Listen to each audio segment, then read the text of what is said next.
Akiaria hindi ya gikaro na ndundu ya maminista thukuru-ini wa thirikari wa KSG, Joe Mucheru nioritie thirikari gukuruhanagia mbeu njithi mibango-ini ya thirikari niguo gutigirira ni maheo kamweke ga kunyita itemi gwakinya ni uthii wa na mbere guku bururi-ini, akiuga ni mekugia na mweke wa kurutira thirikari wira. If we do not involve and mainstream them in the things that we're doing, and they are 75% of the country, then what are we doing? I heard that people that are over 60 cannot fit in Kasarani. There would be room for others. The whole country is youth. So we need to be out there, we need to be engaging them. And I think we're not even enough when we combine the IOs or the information officers and the youth officers. We're not even enough in being able to take care of the youth.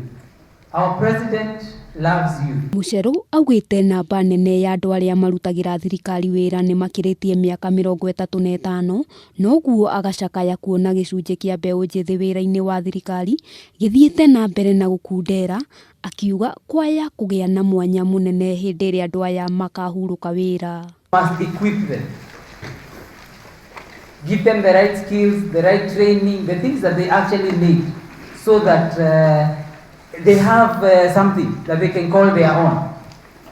We then need to empower them. By empowering them, we're ensuring that they have the right policies in place, the right instruments, whether it is the funds that PS Korir was talking about, that those funds are there for them, that we have the right mentorship, all the things that they need, an environment that works for them.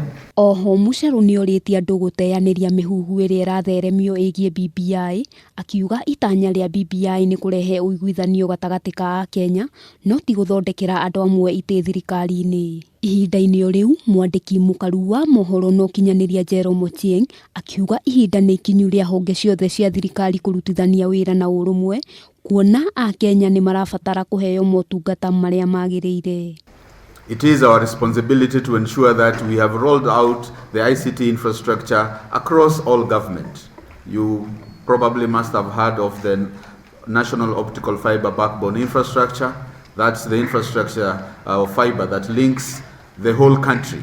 And we still continue to do that.